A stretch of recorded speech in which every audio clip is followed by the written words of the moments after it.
Buenas tardes, siendo las 15:36 se da continuidad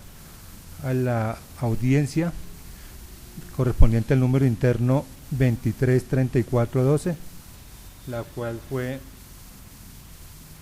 inicialmente suspendida por el despacho 81 Control de Garantías, motivo por el cual procede a tomar la decisión de libertad por vencimiento de términos, solicitud hecha por la bancada de la defensa. Previo al inicio de la exposición de consideraciones en el presente caso, el despacho realizará la referencia de las intervenciones realizadas por los sujetos intervenientes en este proceso. Primero, el doctor Arturo Mendoza Aldana, quien actúa en representación de Alejandro Matamoros Vargas, informa que la formulación de imputación ocurrió el día 31 de agosto del 2015, por lo que bajo su consideración, desde esta fecha al día de la presentación del escrito de acusación, el día 24 de diciembre del año 2015, transcurrieron más de 60 días, con lo que contaba la Fiscalía para presentar escrito de acusación, lo que no ocurrió, razón que fundamenta su solicitud de libertad por vencimiento de términos en favor de su representado. Aunado a ello, indica que se debe amparar el derecho de la libertad de su defendido, por tratarse de un derecho fundamental de principal importancia. Por su parte, el delegado de la Fiscalía indica que se opone a la solicitud precada por la bancada de la defensa. Asimismo, refiere la Fiscalía que en este caso el escrito de acusación fue presentado efectivamente el día 24 de diciembre del año 2015, estando dentro de los términos legalmente establecidos para la erradicación de dicha actuación de parte, como quiera que según su concepto jurídico el término no era de 60 sino de 120 días, atendiendo el concurso de delitos imputados. Sea lo primero indicar que ha llamado la atención del despacho de manera importante dos hierros en las intervenciones de la defensa y la Fiscalía que pasan a ser expuestos. Primero, el defensor solicitante indica que en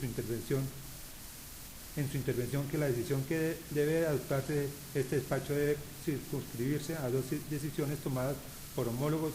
jueces 17 y 33 de Garantías de Bogotá, que respecto a los mismos fundamentos fácticos procedieron a dejar en libertad a dos indiciados en otros procesos. En este punto debe indicar este despacho que las decisiones a ser adoptadas por el mismo se deben ceñirse y estarse a lo dispuesto en lo señalado en la Constitución, en la ley, la jurisprudencia y en los principios del derecho, no como pretenden hacer ver el solicitante, basado en decisiones de jueces homólogos que no tienen ningún carácter de vinculante o de jurisprudencia. Recuérdese en este punto que el único ente constitucional que en materia jurídica tiene asignada la posición o decisión de cierre y por ende sus decisiones se tornan en la obligatoria cumplimiento es la Corte Constitucional, por lo que en este primer aspecto expuesto por la defensa debe ser reseñado como un hierro de parte de este juzgador. Segundo, el fiscal delegado ha manifestado un audio al final de su intervención que no se encontraba preparado para la actual diligencia, posición que no entiende este despacho por cuanto hasta donde ha sido denotado en la actual diligencia preliminar, este caso corresponde a su conocimiento, por lo que el fiscal debe contar con el pleno entendimiento del caso desde la fecha de la indagación del proceso, no desde la citación requerida a la actual diligencia preliminar. Por lo anterior, no se concluye oportuna ni justa la advertencia hecha por el fiscal delegado. Una vez resaltada la intervención de cada uno de los sujetos procesales, el despacho entra a referir algunos hechos tomados de las intervenciones referidas, respecto a lo cual se entrará objetivamente a establecer la procedencia de la solicitud de libertad hoy traída ante este juzgador. Primero, las audiencias concentradas realizadas en el actual asunto fueron surtidas por el Juzgado Quinto Penal Municipal de Convenciones de Control de Garantías el día 31 de agosto del año 2015 inclusive. Información arrojada de la intervención de la defensa y la Fiscalía, así como los elementos aportados al despacho como prueba. Segundo, en el presente asunto, la Fiscalía delegada procedió a radicar escrito de acusación ante el Centro de Servicios Judiciales el día 24 de diciembre del año 2015. Tercero, los delitos investigados en este caso corresponden a pornografía con menor de 18 años en concurso con el delito de actos sexuales con menor de 14 años. Cuarto, la defensa solicitó libertad por vencimiento de términos los días 21 de diciembre del año 2015, 5 de enero del 2016 y 3 de febrero del 2016, diligencias que no pudieron ser realizadas por cuestiones inherentes al debido proceso, respecto del cual se realizaron las citaciones de manera errada o incompleta a todos los sujetos procesales. En este orden de ideas, este despacho estima que la solicitud de libertad por vencimiento de términos requerida por la bancada de la defensa resulta procedente de conformidad con los argumentos que pasan a exponerse.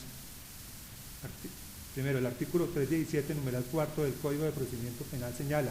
abre comillas, las medidas de aseguramiento indica en los anteriores artículos tendrán vigencia durante toda la actuación sin perjuicio de lo establecido en el parágrafo primero del artículo 307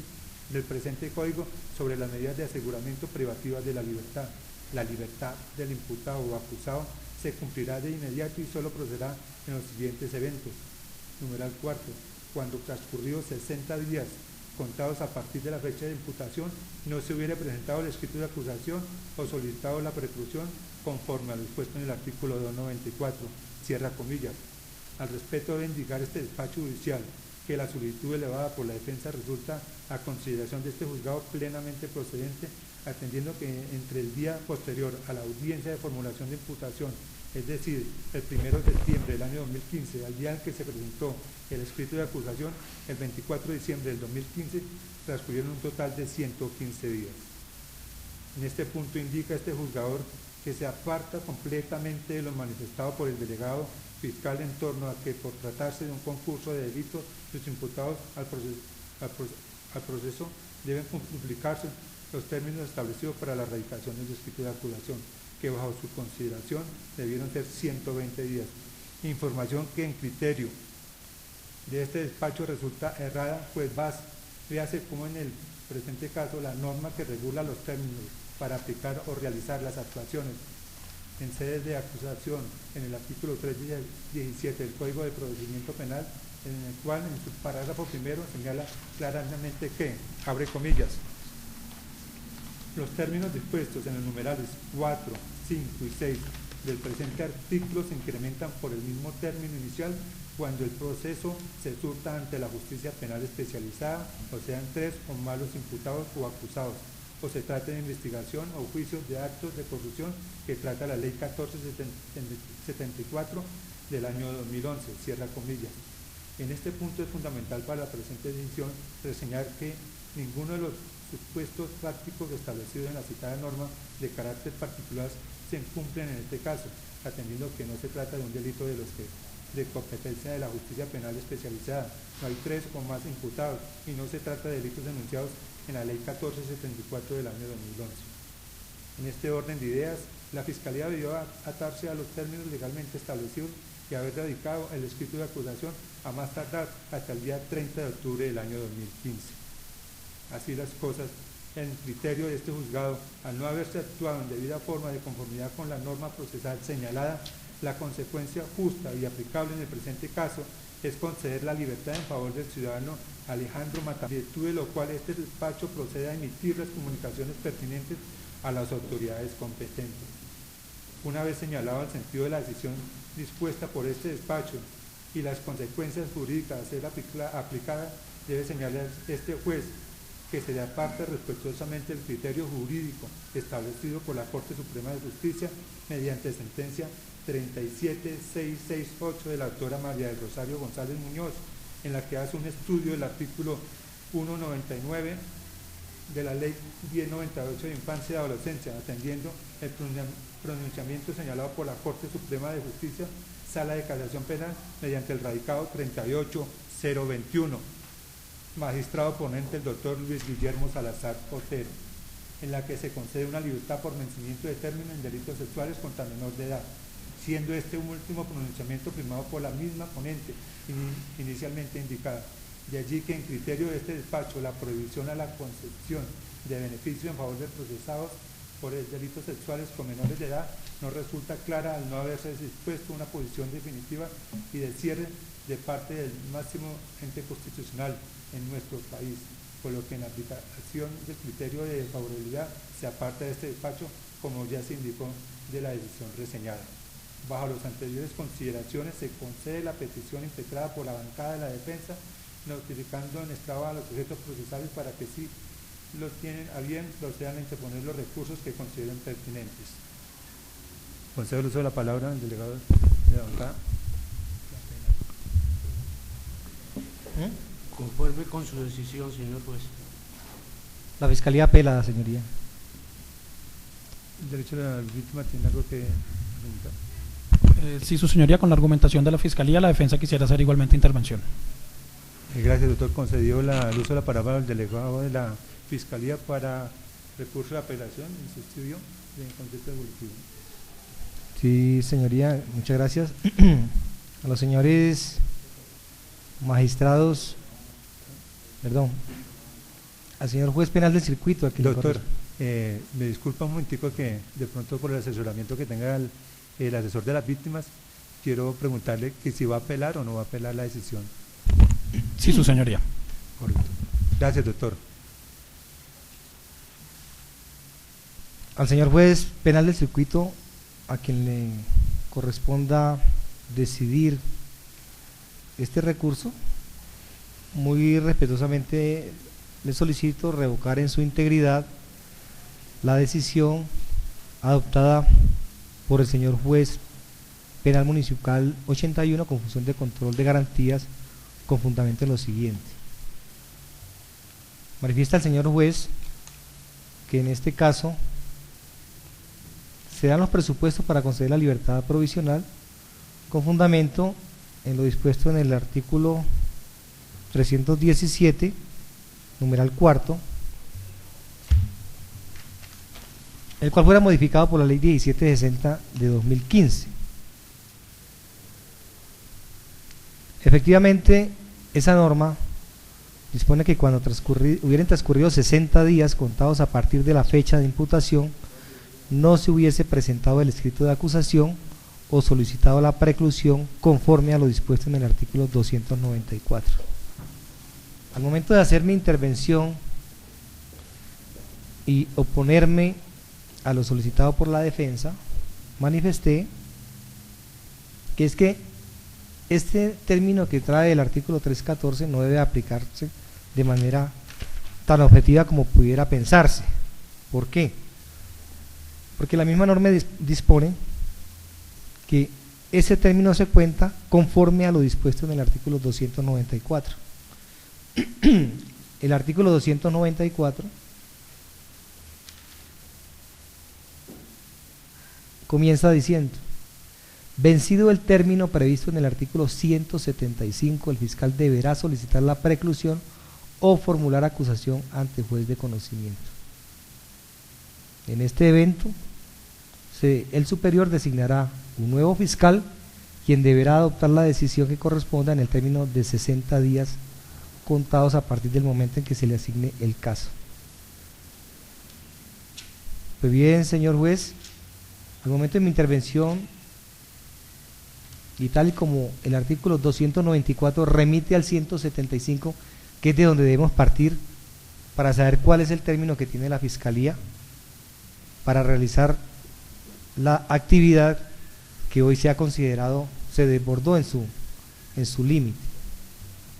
El artículo 175 consagra la duración de la actuación y dice: el término de que dispone la Fiscalía para formular la acusación o solicitar la preclusión no podrá exceder de 90 días contados desde el día siguiente a la formulación de la imputación, salvo lo previsto en el artículo 294 de este código. El término será de 120 días cuando se presente concurso de delitos, o cuando sean 3 o más los imputados, o cuando se trate de delitos de competencia de los jueces penales de circuito especializados. Obsérvese que esos 120 días, de conformidad con este artículo, se aplica cuando se presente concurso de delitos. En este caso en particular, al señor Matamoros se le formuló imputación por 2 delitos en concurso heterogéneo: el delito de acto sexual con menor de 14 en la modalidad de inducir al menor a prácticas sexuales en concurso homogéneo sucesivo, y en concurso heterogéneo con el delito de pornografía con persona menor de 18 años en concurso homogéneo sucesivo también. Es claro para la Fiscalía que el término que tenía era de 120 días, porque en este caso hay un concurso de delitos. Si se vence este término, o mejor, cuando se vence este término, es cuando entra a dársele aplicación al artículo 294 y a partir de él a darle aplicación al 317, porque es la forma de armonizar estas normas. El artículo 175 del Código es un artículo que está vigente. Nosotros no podemos pensar que ese artículo ha sido derogado, porque en ninguna parte ni ninguna ley lo ha derogado. Tuvo una modificación en el 2011, pero es un artículo que está vigente en este momento. Por eso es que el 317 remite al 294 y este a su vez los manda allá. Entonces por eso es que la Fiscalía considera que en este caso en particular ese término de que disponía para formular para presentar el escrito de acusación, pues no se había vencido. Apenas habían transcurrido 115 días de conformidad con las cuentas que hizo la defensa y que la Fiscalía comparte, pero no se habían superado los 120 días, que es el que autoriza esta norma. Ese término, en últimas de libertad provisional, se le empieza a aplicar es al segundo fiscal, cuando deja vencer este término que trae el 294. De todas formas, yo respeto la decisión del señor juez, el ACUO, no la comparto por las razones que dije. De igual manera, tampoco comparto lo manifestado por el señor juez en torno a la no aplicación de la sentencia 37668 del 30 de mayo de 2012 de la autora María del Rosario González Muñoz. Y no la comparto porque el señor juez no hace un análisis de la misma para aplicarla a este caso. Simplemente refiere que hay una sentencia posterior, pero no conocemos cuál es el argumento central para decir yo me aparto del criterio de la Corte por esto y por esto. Me parece que la decisión quedó huérfana en ese aspecto. Yo había manifestado en mi intervención que a pesar de que había un solo fallo de casación, la Corte Suprema de Justicia ha mantenido una línea jurisprudencial, bien sea a través de tutelas o de habeas corpus, donde siempre ha considerado la improcedencia de conceder beneficios y judiciales o administrativos a las personas que han sido imputados, que vienen siendo juzgados por delitos sexuales donde figuren como víctimas menores de edad, y ello en aplicación no solo del artículo 44 de la Carta Política, sino también atendiendo los mandatos de la Ley 1098 de 2006, donde el Alto Tribunal había considerado que también se encontraba dentro de la prohibición las concesiones de libertad provisional por vencimiento de términos. Parece que el señor juez no realizó la carga argumentativa que le correspondía frente al por qué se apartaba de esa línea jurisprudencial de la Corte, y por eso solicito muy respetuosamente del señor juez penal de circuito revocar la decisión. Yo sé que en este momento la persona va a quedar en libertad, pero es un tema que puede prestarse a confusiones y estoy elevando esta apelación para ver si conseguimos claridad en torno a este tema, donde parece haber normas confusas en su aplicación. No pareciera lógico no atender a las previsiones del artículo 175, porque él está ahí, justamente encabezando el capítulo de la duración de los procedimientos, y una norma que está plenamente vigente en nuestro ordenamiento procedimental penal, que no ha sido derogada ni modificada, y en este momento se está omitiendo darle una aplicación cuando es muy clara la norma y no da lugar a interpretaciones. Queda la Fiscalía que las anteriores manifestaciones que hiciera al momento de oponerme a la petición de la defensa se hagan parte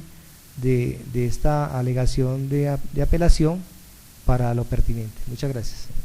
Gracias, doctor. Concedo el uso de la palabra al representante de las víctimas. Muchas gracias, su señoría. ejerciendo el derecho para argumentar en ese momento el recurso interpuesto contra la decisión de la que hubo su señoría,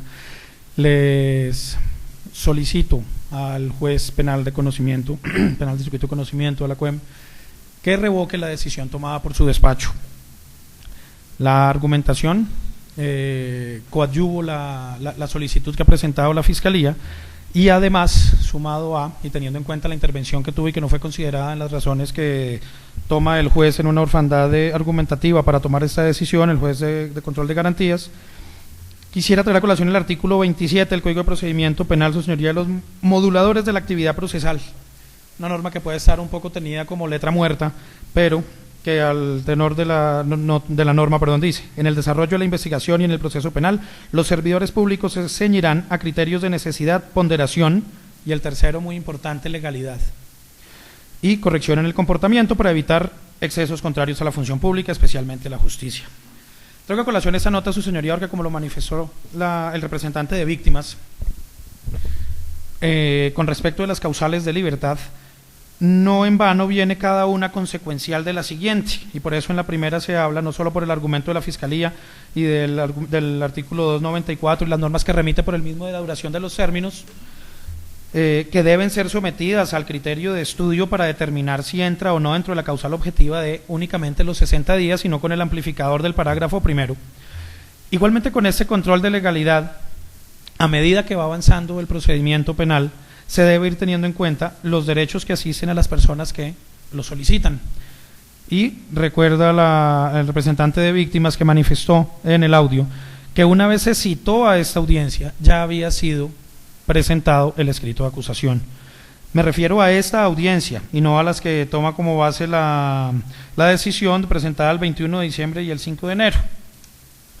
¿Y por qué no comparto esa decisión? Pues precisamente por lo mismo. Si bien es cierto, el artículo habla de unos 60 días, para dejarlo solamente hasta ahí, no en gracia de discusión con el 294 y 175 de la duración de los términos, hasta la fecha en la cual se solicitó esta audiencia en la cual estamos sentados acá y que la CUA ha tomado una decisión de conceder la libertad a una persona, representante de víctimas no considera que le asista ese derecho a esta persona para gozar de ese, no sé si llamarlo beneficio o derecho. Pero es que una vez está presentado el escrito de acusación 24 de diciembre, la solicitud de esta diligencia es posterior, y si es posterior debería quedar subsanado el término anterior, porque empieza a contar un nuevo término del numeral quinto, y es transcurridos 120 días contados a partir de la fecha de la presentación del escrito de acusación. La ley 1760, 6 de julio de 2015, precisamente modificó esto, porque antes era la norma anterior que había sido modificada en 2011 con la audiencia de acusación. Sin embargo, entre la presentación del escrito y la celebración de la audiencia se presentaban unos lapsos que no eran muchas veces justo, algunas veces para las víctimas, otra precisamente para los imputados acusados. Pero en este caso precisamente se está dando por eso ese término, para que la Administración de Justicia, que es finalmente cuando se somete a las decisiones judiciales, las solicitudes,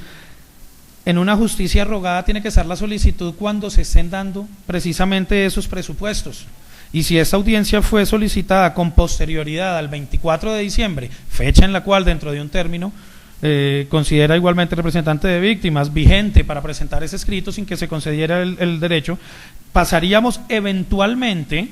a tener que estar centrados en un tema del numeral quinto, porque ya se presentó ese escrito y con anterioridad a eso no se había solicitado la defensa. Por eso el representante de víctimas considera que una vez presentado el escrito de acusación y no habiendo sido citadas las víctimas por debido proceso para una audiencia en la cual estamos sentados de una solicitud de vencimiento de términos por numeral cuarto, no se dan los presupuestos para que ese numeral sea tenido en cuenta, señoría, y mucho menos para que con base en la argumentación del numeral cuarto se conceda una libertad. Ese es el disenso que tiene el representante de víctimas, por lo cual solicito al juez del circuito penal del circuito de conocimiento que se revoque en su integridad la medida y por el contrario se vuelva a librar la orden de captura en contra del ciudadano Alejandro Matamoros Vargas, señoría. Muchas gracias. Gracias, representante de víctimas. En efecto volitivo le concedo el uso de la palabra a la bancada de la defensa.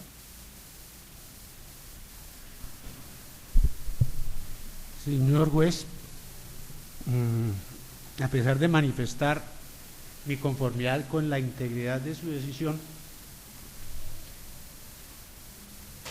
no me cabe ninguna duda de la certeza y solidez argumentativa de su decisión. No obstante, me referiré a dos aspectos puntuales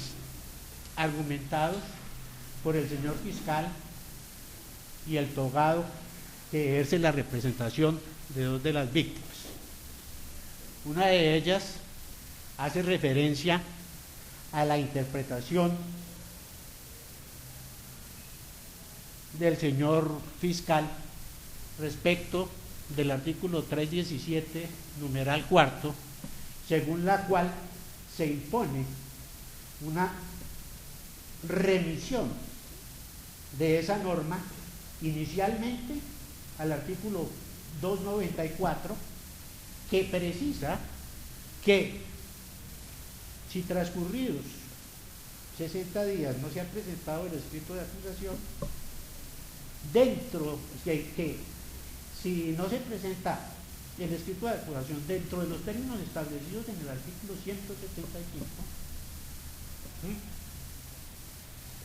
se cambiará al señor fiscal y se prolongarán esos términos por 60 días más.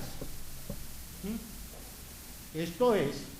el fiscal de conocimiento, que inicialmente ha sido usted, señor fiscal, pierde competencia para formular, para radicar el escrito de acusación, y seguidamente otro fiscal asume esa función y tiene 60 días más obligado a presentar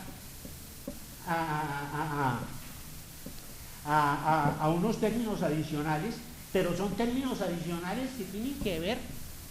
con criterios de orden procesal. O si no presenta el escrito de preclusión. Ahora bien, señor juez, en la sentencia de tutela que la defensa trajo a colación con ponencia del magistrado Barceló Camacho, queda muy claro, muy nítido, es incuestionable e inconfuso que los términos que se refieren al artículo 175 son términos de carácter procesal, y los términos a los cuales se refiere el numeral cuarto del artículo 317 hacen referencia específica al derecho fundamental de la libertad. No debe llamarse a confusión un tipo de términos frente a otro tipo de términos. Si se está hablando del derecho a la libertad, y si específicamente el numeral cuarto del artículo en cita dice que transcurridos 60 días después de haberse presentado la imputación, en manera alguna podría acudirse al auxilio hermenéutico al cual ha acudido el señor fiscal en la sustentación de su apelación, manifestando que los términos no son de 60 días, sino que son de 90 días. Es evidente, señor fiscal, y no se desconoce que el artículo 175 se refiere específicamente a un control de la actividad procesal, pero no se refiere a una causal objetiva, como bien lo dijo el señor abogado defensor de las víctimas, referida a la libertad de las personas. Obsérvese lo siguiente: si en el artículo 175 se dice que los términos procesales son de 90 días cuando opera con el concurso de delitos, es un término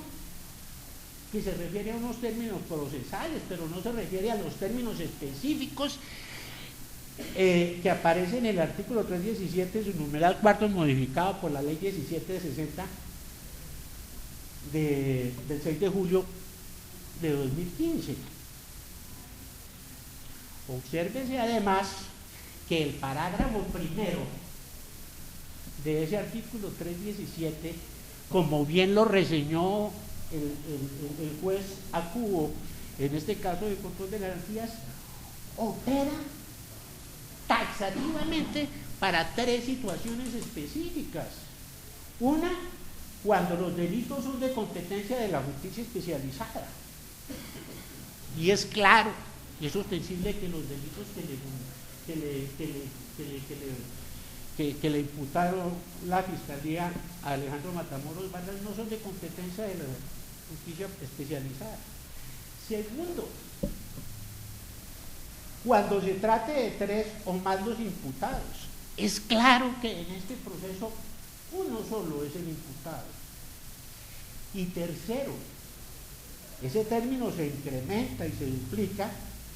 en los delitos de corrupción de los cuales da cuenta la ley 1474, y estos delitos no hacen parte de ese plexo de delitos contenidos en ese parágrafo. Luego, argumentar que los términos con los cuales contaba el señor fiscal para presentar el escrito de acusación debían ser de 120 días, no deviene congruente ni racional con decisiones de la Corte Suprema de Justicia. No es precisamente ese fallo de tutela al cual me refiero. En una sentencia de la doctora María del Rosario González Muñoz, que hace referencia a la explicación de estos términos, que como bien lo anotó el señor abogado defensor de las víctimas, estaba en un momento de ambigüedades, indefiniciones y confusiones. Fue por eso que se expidió la ley 1760 porque la Corte Constitucional, ¿sí?, profirió un fallo anterior en el cual manifestó que si en el término de un año no se definía el carácter de la acusación y que si la acusación, como bien se expresaba, era un acto complejo que se iniciaba con la radicación del escrito de acusación y se cumplía con la formulación de la acusación en audiencia de formulación de acusación, se debía tener como baremo, límite o rasero el día en que se radicó el escrito de acusación. Es lógico que el escrito de acusación se radicó el 24 de diciembre, excediendo los términos específicos que para esa institución de la libertad por vencimiento de términos había previsto, que eran 60 días. También, y me refiero a otro aspecto de una de las aristas de la argumentación planteada por la bancada de la Fiscalía y de las víctimas,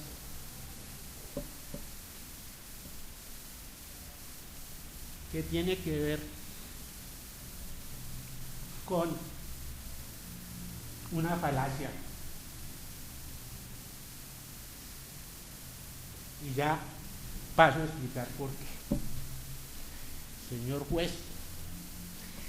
el artículo 295 de nuestro estatuto procesal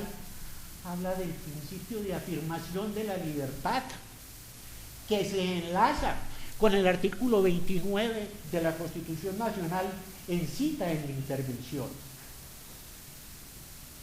se habla en ese artículo de la aplicación del principio de favorabilidad al momento de decidir respecto de un derecho fundamental como es el de la libertad que acá se reclamó. Y el señor juez en su providencia manifestó muy claramente las razones por las cuales privilegiaba la aplicación del principio de favorabilidad, que en la jurisprudencia, en la doctrina, es el principio pro omne, ese principio que rescata el derecho fundamental de los seres humanos a reclamar su libertad. Ahora paso a puntualizar y a controvertir la argumentación del togado defensor de las víctimas, que manifiesta que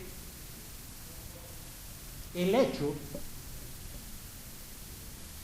de que se hubiera presentado la solicitud que convocó a esta audiencia con posterioridad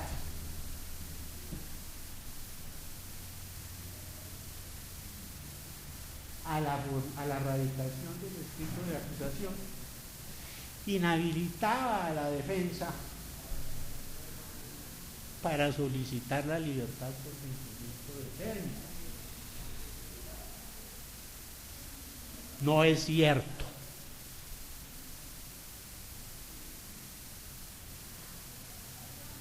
Imagínense ustedes si el señor fiscal conservara la potestad a su voluntad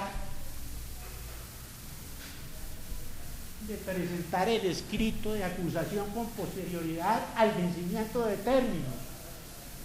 e inmediatamente desaparecería la posibilidad real de ejercer el derecho a reclamar la libertad por vencimiento de términos. Bastaría con que la defensa solicitara la libertad por vencimiento de términos en forma oportuna, porque cuando la defensa solicitó la libertad por vencimiento de términos, es claro e incuestionable que la Fiscalía no había radicado su escrito de acusación. Se advirtió dentro de la argumentación de la defensa que la presentación extemporánea del escrito de acusación no saneaba el incumplimiento del plazo. ¿Por qué? Porque usted mismo lo dijo, señor togado de las víctimas, porque es una causal objetiva y porque la defensa solicitó oportunamente la libertad por vencimiento de términos antes de que se radicara el escrito de acusación. Luego, cuando formuló esa solicitud la defensa, ya se había consolidado y ya había emitido el derecho que le asistía a la defensa de reclamar esa libertad por vencimiento de términos. Por último, no pasa desapercibido para la defensa algo que sí es muy ambiguo y hasta ahora seguiremos en este mundo jurídico, tanto los operadores jurídicos como los defensores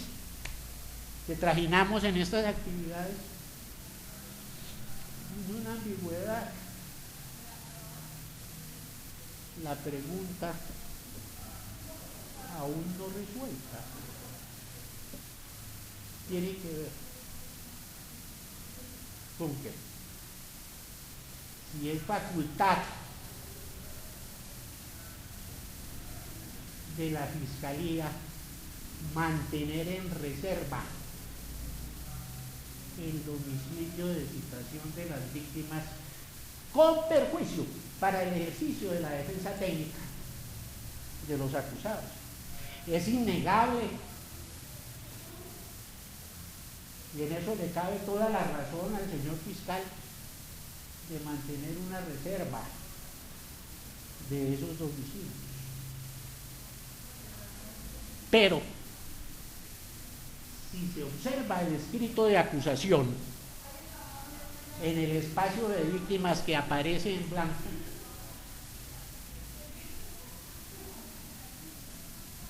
la Fiscalía no lo diligenció en el acápite que hace referencia a la protección reforzada de las víctimas o los testigos. Entonces, esta defensa estaba en el peor de los mundos. No podía realizarse las audiencias de solicitud por vencimiento de términos por un hecho particular, y era sencillamente porque la defensa no conocía ni estaba en posibilidad de conocer el domicilio de las víctimas o sus representantes para que fueran citados. A tal punto que el 3 de febrero la señora juez 16 de control de garantías, reconociendo ese derecho que le asiste a la defensa, le manifestó al señor fiscal que le facilitara esos domicilios. Y fue por esa razón de que la defensa pudo convocar a las víctimas a este proceso. Lejos de mi intención de actuar a espaldas de las víctimas y desconocer sus derechos, siempre he obrado con lealtad procesal y siempre en todas mis actuaciones he considerado que en forma legítima y clara las víctimas tienen derecho a intervenir en estos procesos como efectivamente lo están haciendo. No fue la defensa la que quiso que se celebraran estas audiencias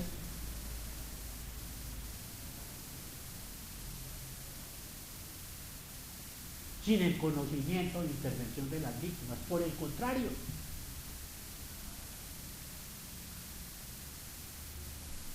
por último,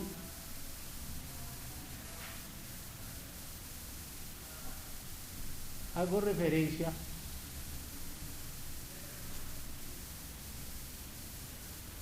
a las observaciones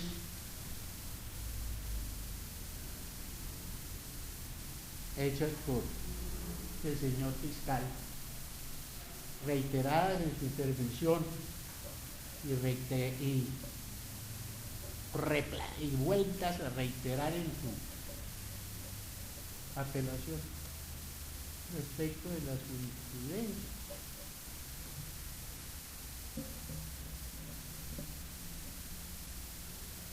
El señor juez 81 de control de garantías sí sustentó y le dio la carga argumentativa que justificara la sentencia a la cual se hizo referencia en esta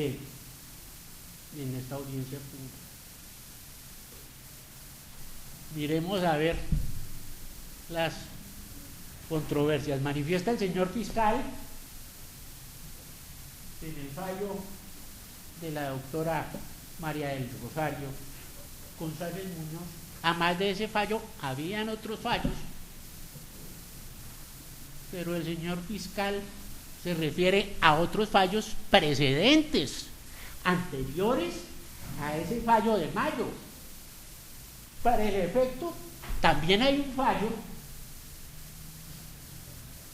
del doctor Espinosa Pérez, en el cual apartándome de un término que de pronto puede juzgarse como despectivo, manifestó y reconvino a la sala penal del Tribunal de Bogotá, ni más ni menos, manifestó en ese fallo que constituía un exabrupto jurídico argumentar que no procedía la libertad por vencimiento de términos